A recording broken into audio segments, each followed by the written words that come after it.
Это актуальное интервью в студии Сергей Михедов. Здравствуйте. Высшая школа инновационного менеджмента при главе республики осуществляет набор претендентов на обучение в рамках государственного плана подготовки управленческих кадров для организации народного хозяйства. Президентская программа подготовки управленческих кадров является крупнейшим общероссийским государственным проектом. Программа нового формата нацелена на раскрытие личностного и профессионального потенциала управленцев. Какие наработки у высшей школы за 25 лет деятельности? Об этом мы поговорим сегодня. Гость студии Василий Миронов, ректор Высшей школы инновационного менеджмента республики. Василий Сергеевич, здравствуйте. Здравствуйте. Вот кто стоял у истоков школы, ну и вообще какие цели решало создание нового образовательного учреждения? Действительно, в Высшей школе инновационного менеджмента в этом году 25 лет. Если немного коснуться истории, то 24 августа 1998 года первым президентом нашей республики Михаилом Ефимовичем Николаевым был подписан указ о создании Высшей школы менеджмента и маркетинга при президенте Республики Саха-Якутия. Это вот действительно является точкой отсчета истории нашей. Вот. И в то время школа создавалась, сами понимаете, это август 1998 года, сразу после известных событий, после дефолта. И в таких условиях принять решение о создании нового учреждения – это очень сильное решение, во-первых. И действительно время показывает, что оно было очень своевременным, стратегически выверенным. Целью создания Высшей школы менеджмента и маркетинга это было повышение квалификационного, профессионального уровня. В первую очередь это служащие госорганов, органов местного самоуправления в вузах, в районах, кадрового резерва, госслужбы, и руководители крупных государственных предприятий и организаций. И тогда курировал деятельность Высшей школы инновационного менеджмента департамент по подготовке и расстановке кадров в то время. И первым ректором Высшей школы менеджмента и маркетинга был назначен Юрий Степанович Тарасов, кандидат социологических наук, тоже первый наш руководитель. И он к тому времени большой опыт кадровой работы у него уже был, поэтому действительно это первый ректор. И если немножко про этапы рассказать, тоже в 2000 году уже Высшая школа менеджмента и маркетинга указом президента республики была реформирована в институт управления уже при президенте республики. А следующий этап был, это 2016 год, это уже институт управления стал Высшей школой инновационного менеджмента при главе республики Саха-Якутия. И сейчас мы в таком формате сейчас работаем. ШИМ проводит большую работу по развитию кадрового потенциала республики. Какие главные результаты работы школы вы можете отметить?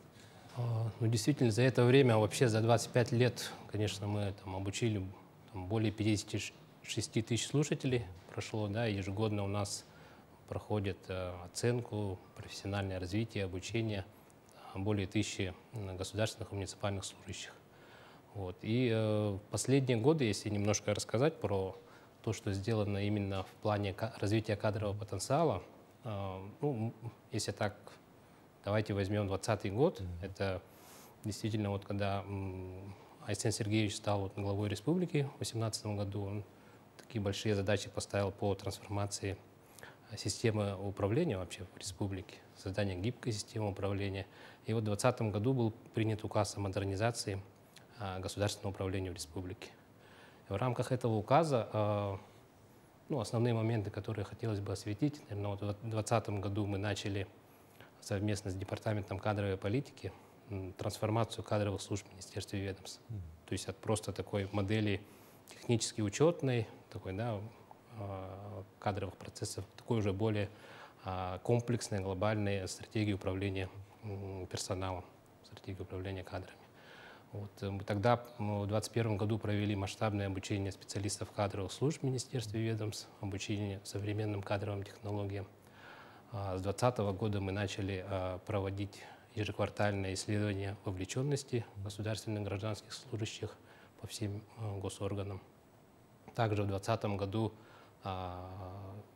Высшей школой инновационного менеджмента была разработана собственная региональная, в республике она, получается, первая была региональная модель компетенций государственных служащих.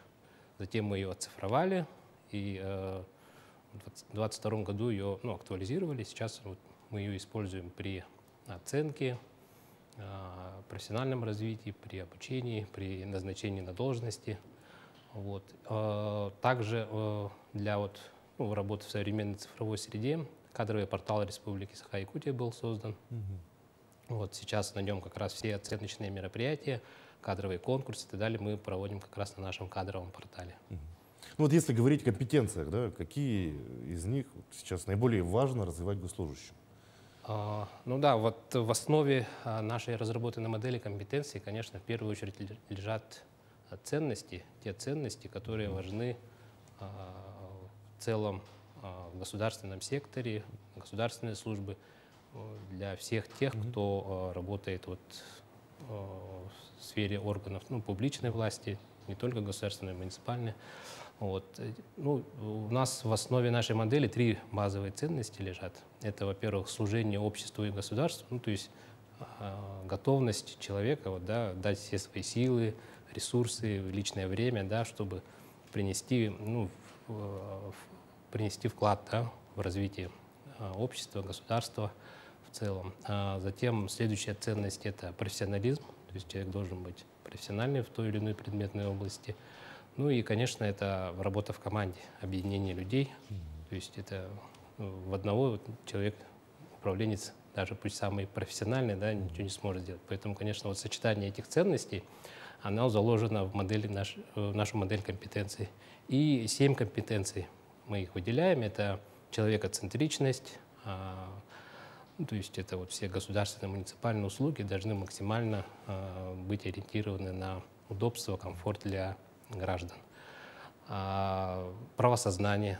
Это понятно, что находясь на государственной службе, человек должен быть полностью, его, так сказать, деятельность в рамках определенных норм и правил, в первую очередь законов.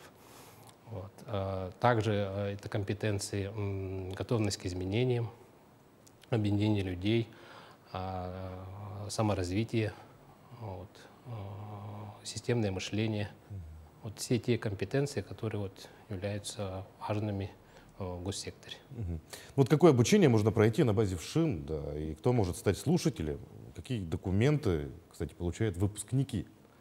Высшая школа инновационного менеджмента является учреждением дополнительного профессионального образования. Мы реализуем два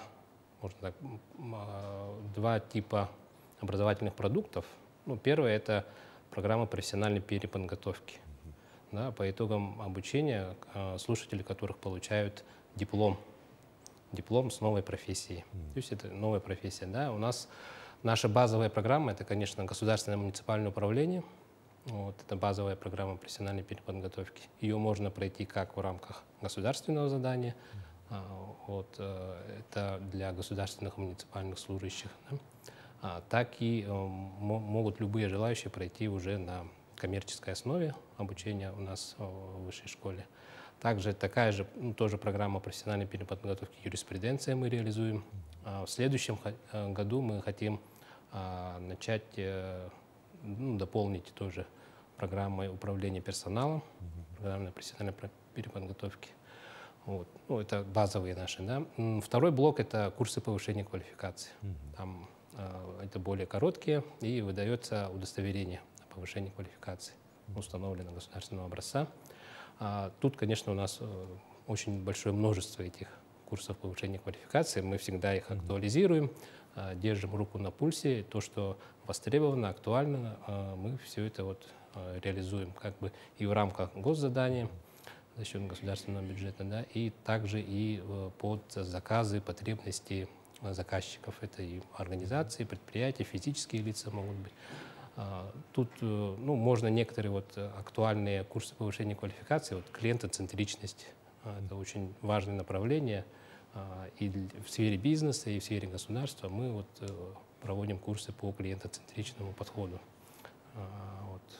Потом у нас есть курсы тоже актуальные по цифровой трансформации, цифровой экономике. В этом году запустили новый курс управления данными.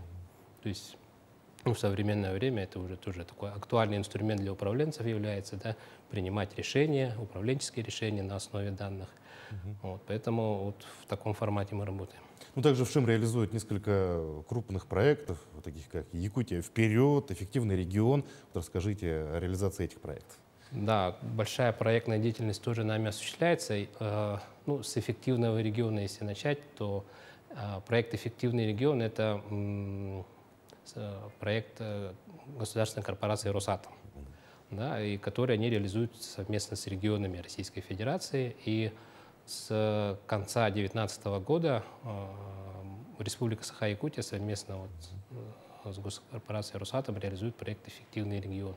Вот, с начала 2020 года уже мы начали его такую плотную реализацию. За последние 2,5 года, как мы реализуем этот проект, вообще проект направлен на внедрение бережливых технологий.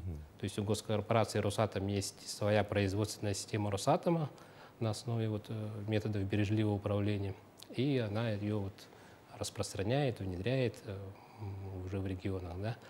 За это время у нас около 5000 человек прошли обучение основам бережливого производства.